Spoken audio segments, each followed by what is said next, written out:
Cliche here, and welcome to another episode of Donuts the Movie Reviews. With Halloween getting even closer, it's time to move on to the third film in the Halloweentown franchise. Released to Disney Channel on October 8th, 2004, the movie is Halloweentown High.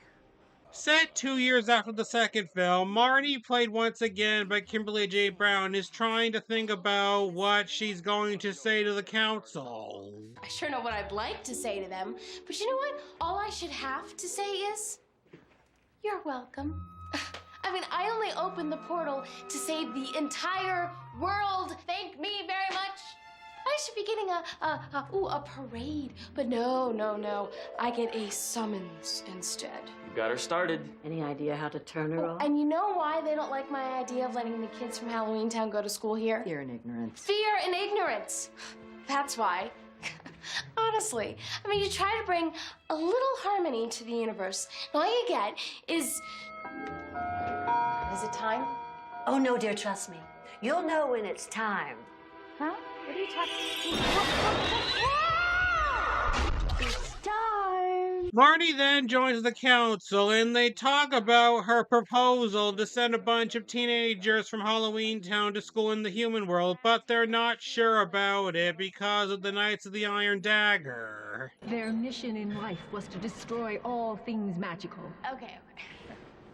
You people really have to get out a little more. See, this is why we need this program, to show you that the world is different now. I mean, people have changed. People are more tolerant now. I find that highly unlikely. So Marnie accidentally bets the Cromwell magic that her idea will work, and the council agrees. You have until midnight on Halloween. Wait, midnight on Halloween? Wait, no, what's going on? Wait, what did I say? Afterwards, Marnie regrets doing this and wants to cancel her idea, but Aggie, played once again by the late Debbie Reynolds, says that they have nothing to fear. Besides, we have nothing to worry about. There aren't any knights. Well, of course not. It's just a story parents in Halloweentown tell their kids to scare them. It's like the boogeyman. Oh, he's back in town. He's been asking about you. For the 10,000th time, Mother.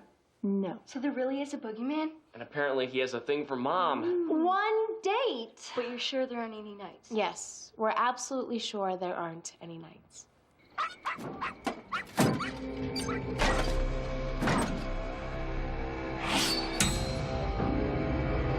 The next day, the Pipers arrive at school, and so does Aggie with the Halloweentown students. Hi, I'm Cassie. Are any of you human? I've never met a human before. My guidebook says it's important to make direct eye contact and not to show fear. Hi, I'm Marnie, and that would be lesson number 1 on how not to greet humans. See, people around here automatically assume that everyone they meet is human. Oh, well, that's good to know. This is Cassie. She's a neighbor Mother, of mine. where are the other kids? They're expecting at least... Oh, here. Well, come right on out, Pete. Just put your backpack up. Oh, Natalie, you're so cute. Oh, hi, that's a sweet girl. Here we are. Now, just check it up. Here we go. Prettiest girl. Oh, big ones. Oh, my. Oh, Chester. Ethan Dalloway. Now, come on. Sit. Oh. Chester's armadillo ate a hole in my sweater. Oh, Chester, I thought I told... I said, never mind. Oh, everybody, this is Marnie, and she'll be your student advisor while you're in this world. And remember, if anybody asks where you're from, oh, where are we from again? Canada. You're all from Canada. Better write that down. Oh. Aggie then goes to see Principal Phil Flanagan, played by Clifton Davis, about her new job. When you first contacted me this summer about enrolling nearly a dozen foreign exchange students, well, I said to myself, there's just no way. But here you are, paperwork done. It's like magic. Well, remarkably similar. You just have to know how to work the system, Mr. Flanagan. Call me Phil. Aggie. What the? I mean, your bird probably wants to get down from there. You know, the students and I are all looking forward to soaking up your culture and taking part in your customs. You're all from Canada, right? Oh, certainly are. While in the hall with the Halloweentown students, Marty meets a boy named Cody, played by Finn Whitrock. Can I join your little tour group? No, it's not a tour group. It's my senior project. I'm helping a group of exchange students find their way. So, I'll see you around then? Yeah, I'm sure. It's not a very big school, so.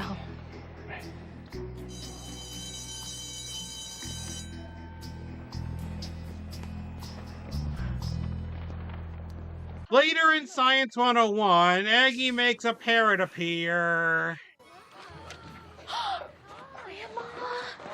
Wait a second.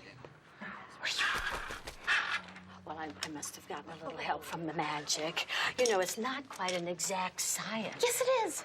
It is a science. That's why they call it Science 101. You were supposed to be here so this kind of thing doesn't happen. What's a green puff of smoke, anyway? I mean, he's a parrot. So much more exciting. I'm sorry. I'm sorry, I'll be more careful. I forgot this. I found us a perfect place to meet. Thank you. Now, would you be careful? Watch that thing.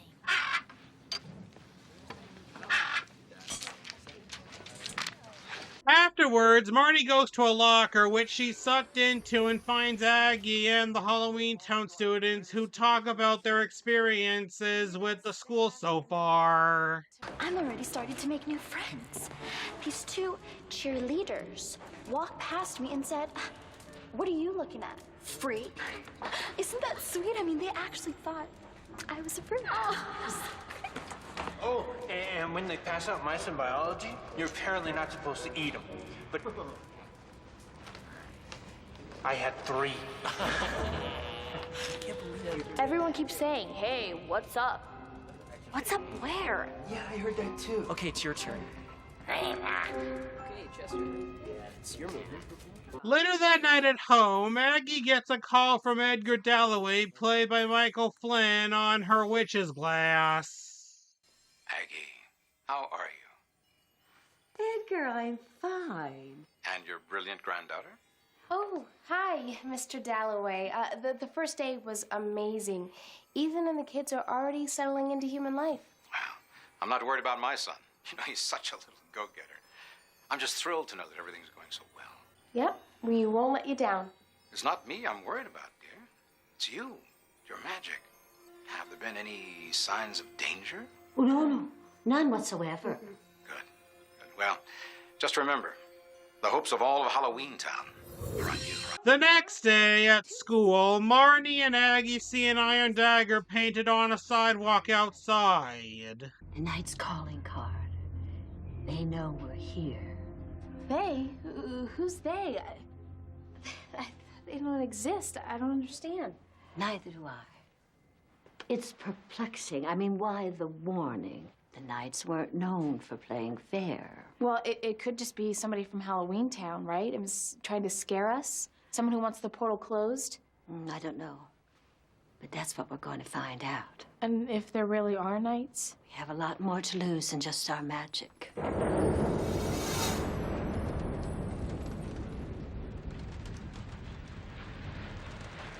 Phil then comes in and tells Aggie that she's being reassigned because of a llama. Llama? What llama? I thought this was a progressive school. And I'll have you know, not one of my students went to sleep. True. Though one did get a little infection when the llama spit in his eye. I'd like you to fill in over in the history department as a favor to me. How can I refuse? You just take this. Give it me. So now Aggie's teaching history class, in which Cody passes Marty a note asking her if she wants to go out with him on Saturday. The new world. New to whom is my question. No, I don't care what it says. Columbus did not discover America. He couldn't find his socks, let alone a continent.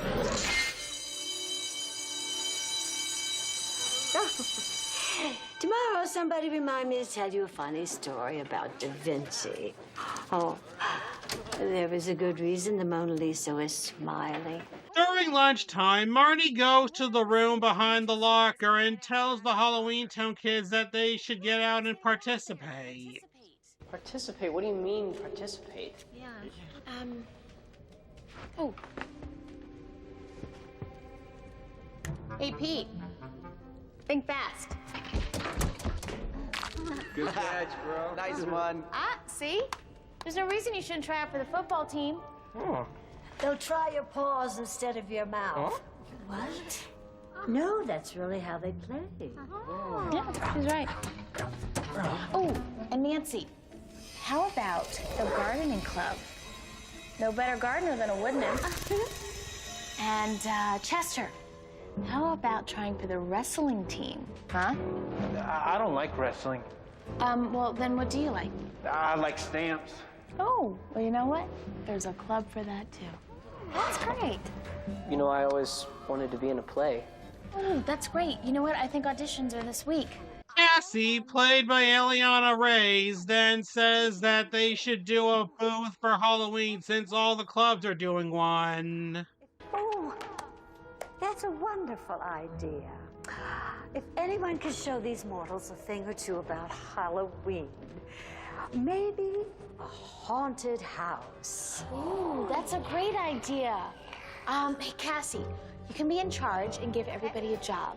Okay? So it's settled? We're all gonna sign up for something? Yeah, great. I pity the night that has to tussle with you.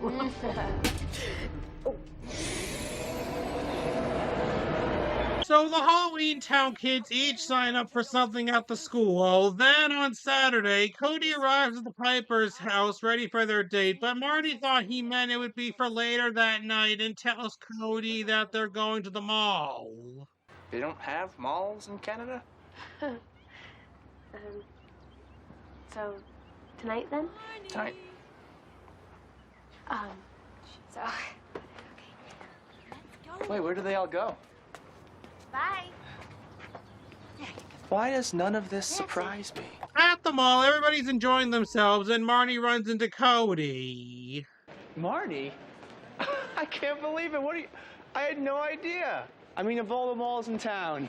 This is the only mall in town. How lucky is that? You look fairly kid-free. Yeah, but I really can't leave my grandmother alone. Aggie! Phil then walks over to Aggie. See you back at the car.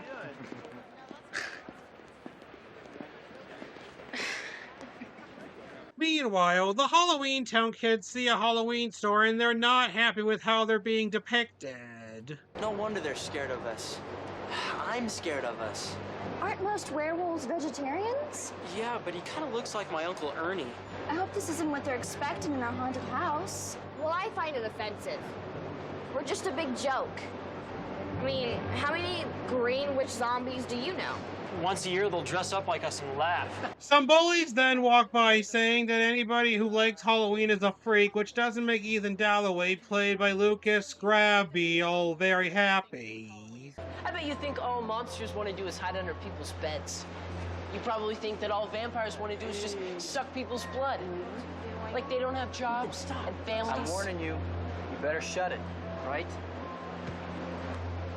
You can just back off. Come on, back off. So if Halloween is just about scaring people, then why don't they make a mask out of your face?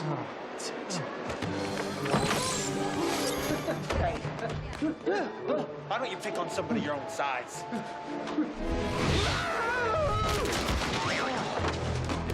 While Marnie's at the food court with Cody, she hears screaming and goes to see what it is. At the Halloween store, there's purple smoke.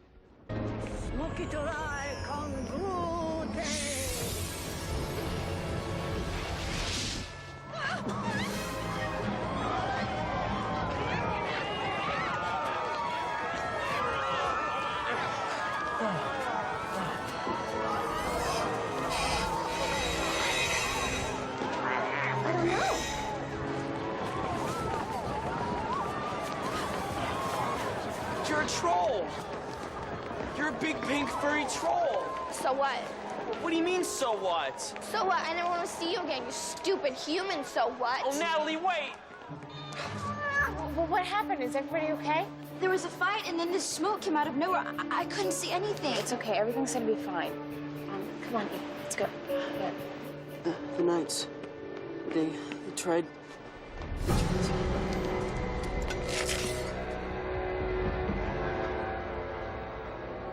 The dagger. They all head back to the car and go back to the Piper's house, where Gwen, played once again by Judith Hogue, tells everybody that the Halloweentown Council's there, and Marty joins them. Wow. I should do one of those home makeover shows, you know, with the bed. I really like what you did with my bedroom. Would now be a good time to beg for mercy? No, Marnie, I'm so sorry. No. Begging for mercy is exactly what she should be doing. It was her callous disregard for our children's safety. Order. Oh, honestly, Dalloway, your own son was attacked. So I'll ask the questions.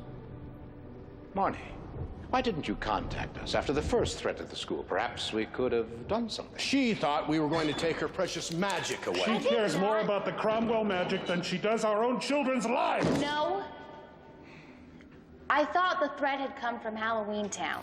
That someone here was trying to scare us into getting what they wanted. Our magic and the portal sealed. I offer a compromise. We end the program, shut down the portal. No, you can't do that. And you and your family can keep your precious magic. Marty then tells the council that she will use her magic to prove that they're wrong about humans and ends the meeting.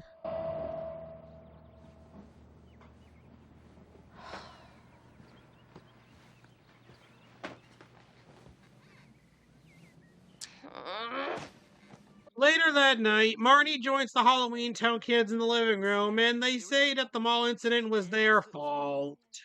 This wasn't my fault.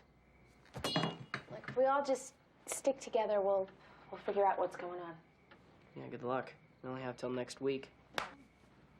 We are so gonna do this. The next day at school, Phil tells Aggie that history may not be best for her. Oh, but I love history.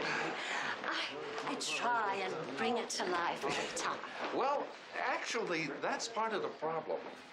Parents have been complaining about, well, some of your teaching methods. They'll report.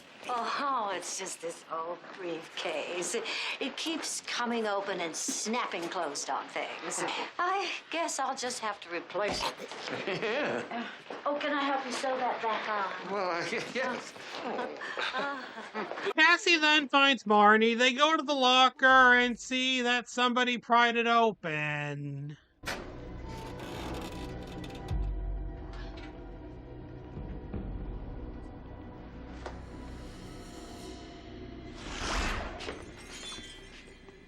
Doesn't look like anybody was in here except for us.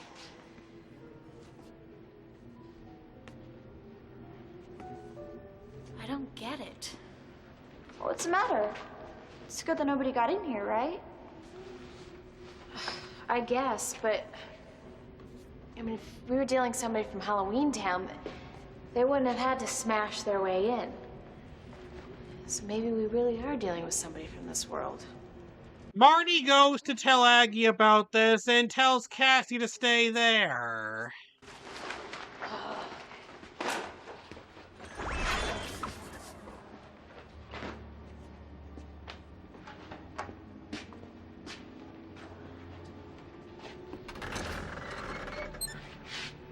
Marnie, are you still here?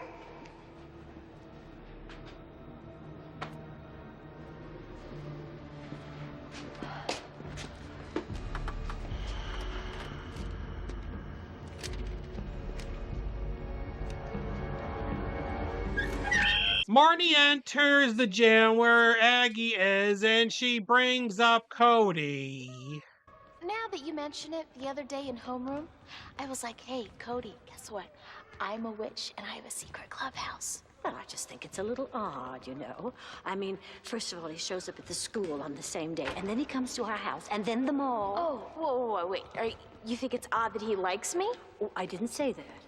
But we have to be open to the possibilities. There is no possibility. You know why? Because I'm done talking to you. Good. Because I'm through listening. Fine. While walking in the hall, Marnie runs into Cody, who takes her into a closet and asks her for an explanation. I mean, the mall, what was that? And then you stood me up. And I'm sorry about all of it. I can't... And what the heck's in that mysterious locker of yours? You know about the locker? Yeah, I saw the note that your grandma gave you on the first day. Aggie was right. I can't believe it. Look, I don't know what game you're trying to play, but I'm warning you. You better knock it off. Now. Hey, don't worry. The only thing I was trying to do is to get to know you better. I like you. Didn't know that was a crime.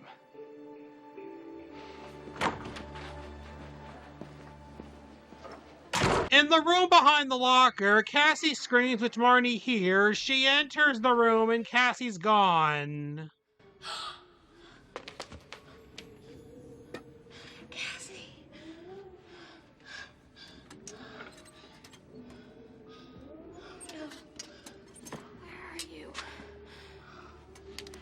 Later at home, Marnie tells the Halloweentown kids that they have to go back to Halloweentown, but then Aggie shows up with Gwen and they just came back from doing some investigating. Aggie put a spell on the clubhouse. Something I remembered from the dark days. It's a spell to prevent humans from crossing the threshold. We checked the clubhouse, and the spell hasn't been broken. Wait, so that means that somebody from Halloweentown was definitely responsible. Or it could just mean that it's one of us. Could. So no one is going back to Halloweentown just yet. We all have to try and stick together, all of us, even though one of us is a pig-headed old woman who can't stop using magic for 2 seconds. Or if one of us is in over her head and says stupid, selfish things because she's scared and frustrated.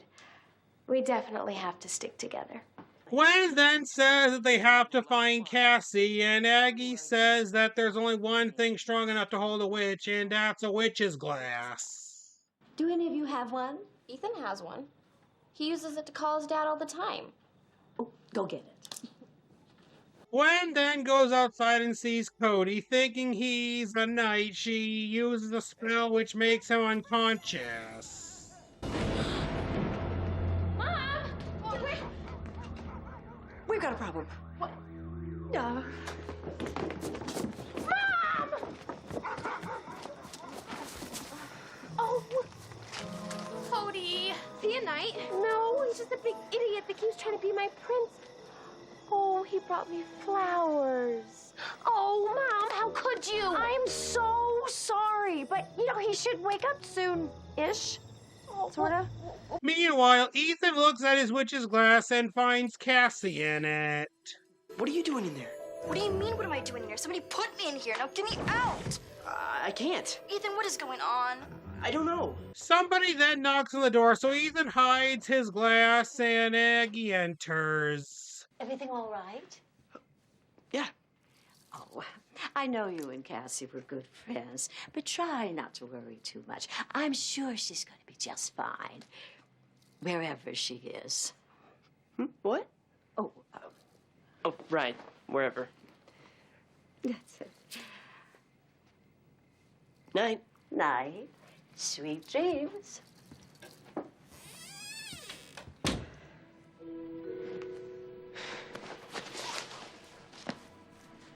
Later, Aggie looks out the window and sees Ethan running away. Marnie then comes in and tells her that she's going out with Cody. Want to borrow my car? Oh, no, that's okay. I have my own method of transportation. See you later. See you later.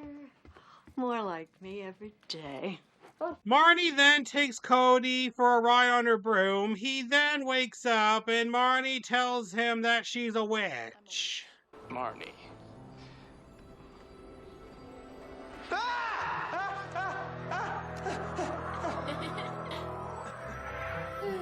was kind of hoping I'm dreaming. I'm hallucinating. Actually, it's called hovering. What? So, you really are a... Which explains all the stuff at school and why you're always disappearing? Ah, yes. I just learned how to do that, actually. Level 2.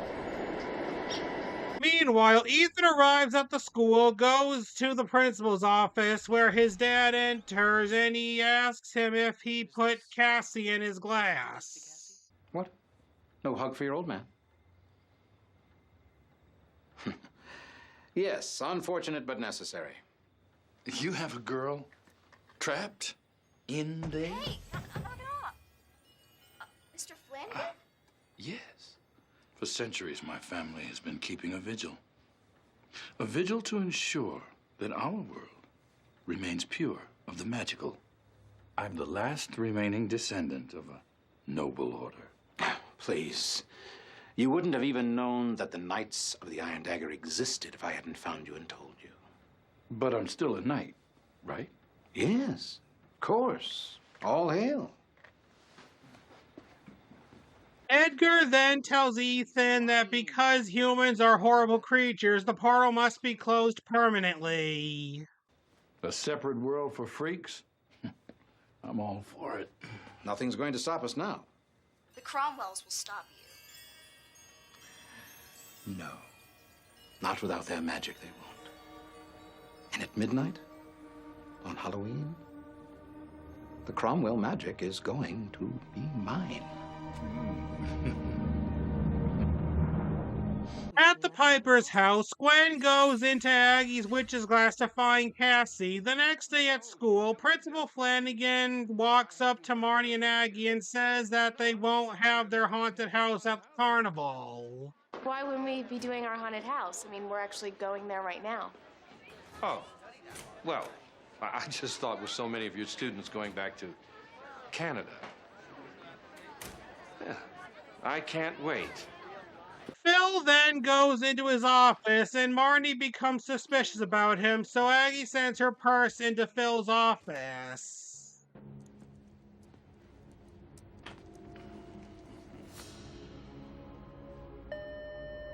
Mr. Flanagan, you needed in the front office. I'll be right in.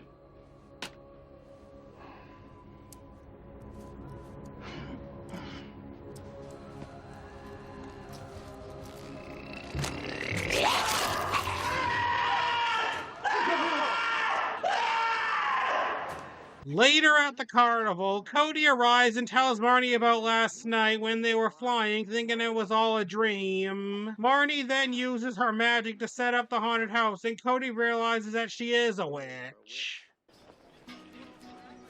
It wasn't a dream. No, it wasn't a dream. And is there a problem? I don't think so. Still in the processing stage. You're the good kind, right? Yes, definitely the good kind. Marnie! What? The walls keep dissolving. You know, I can conjure floors for days, but walls, they're tricky. I should go. We'll talk later? Yeah. Okay. Suddenly, Cody trips over Aggie's purse, and Marnie takes it into the haunted house where Aggie is, and her purse has Phil's ring. I feel like such a fool. He is a knight. You're not a fool. A flirt, maybe, but not a fool. Well, at least we know. Don't worry about me. Aggie then hears Phil outside and goes out to see him. Just want to say that I expected more of you. Where did you get this?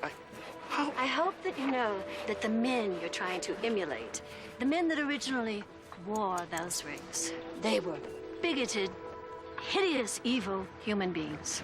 And to be honest, I'm a little surprised that it fits. Aggie! She then turns his cane into a snake.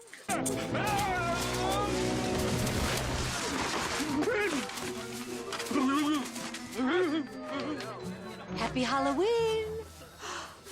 That night during the carnival, people aren't enjoying the haunted house because it's not scary. The ghost didn't even go boo. No. Boo? How many ghosts do you know that say boo? Suddenly, Edgar arrives and causes mayhem in the haunted house, which spreads all over the place. Marty, what's happening? Why are you using your magic this way? No, Cody, it's not what you think. I thought you said you were the good kind. I am. I don't know what's wrong. You have to believe me. Grandma, it's not working. Look.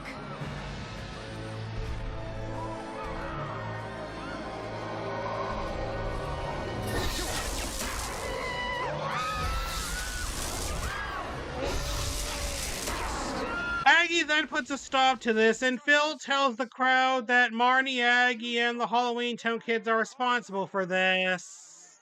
They are witches and monsters and freaks. No, well, we're your friends.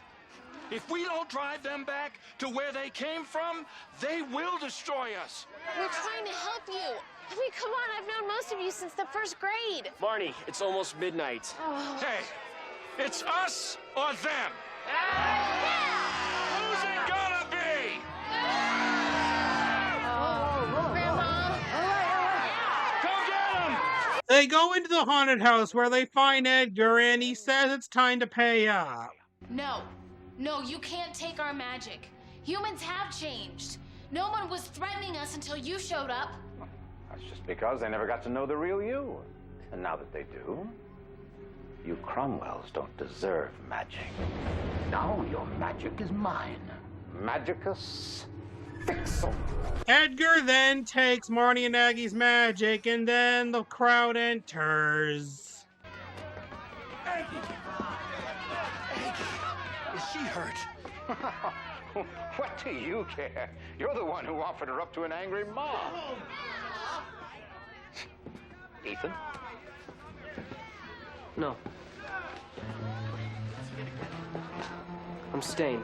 Ah, a disappointment. Right to the very end. Then this is goodbye to all of you. Edgar then goes to the portal and closes it. No, I can't do that. Somebody's gotta stop him. Halloweentown, it's gone. What is the matter with you people? Marnie is your friend. So she's different. Now that she's lost her magic, are you gonna like her again?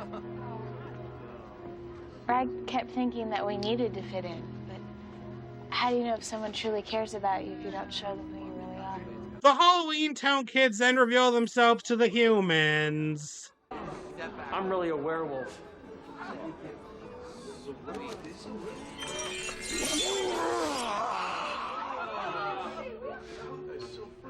I'm an ogre, with a little bit of forest giant on my mother's side.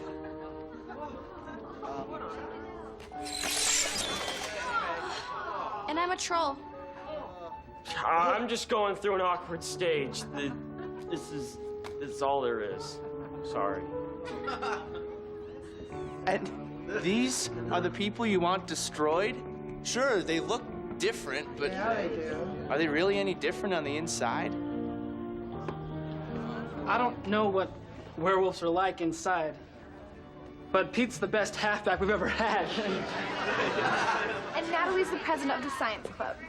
Co-president. Suddenly, the portal bursts open, and Edgar, Cassie, and Gwen show up. Good to see you. What is going on? You forgot that witches' glasses, while excellent for imprisoning witches, are also good for communicating between the worlds. And I believe that all of Halloweentown just saw that humans have changed. Which means... Cromwells take their magic back, Edgar is imprisoned in the witch's glass, and the carnival continues.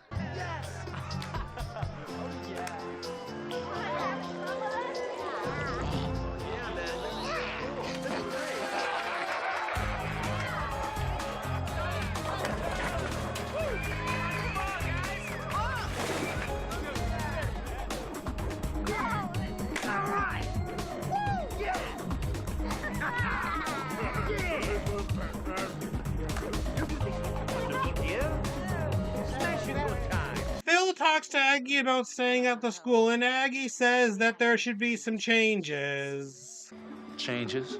Something has to be done about the athletic department. I mean, really, who ever heard of field hockey without flying monkeys?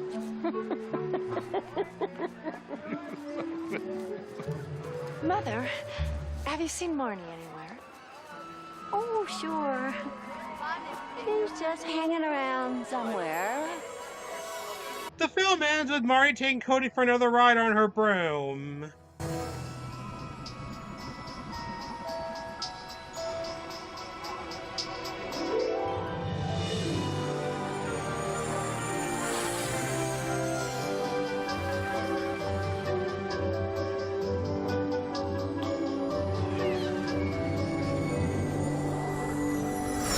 And that was Halloweentown High. What did I think of it? It's pretty good. In the end, I give this film a rating of 3.5 stars out of 5. Well, that's it for Halloweentown High. Be sure to join me next week when I'll be reviewing the 4th and final film in the franchise. And if you enjoyed this video, then please tell your friends about me, leave some questions in the comments below, subscribe, and hit that like button. Who are you when darkness falls? The rising moon is haunting you. There is more than what you see. Under the spell, a new reality. Living in a strange world. Not the kind of normal. Living in a strange world. Anything can happen. Living in a strange world.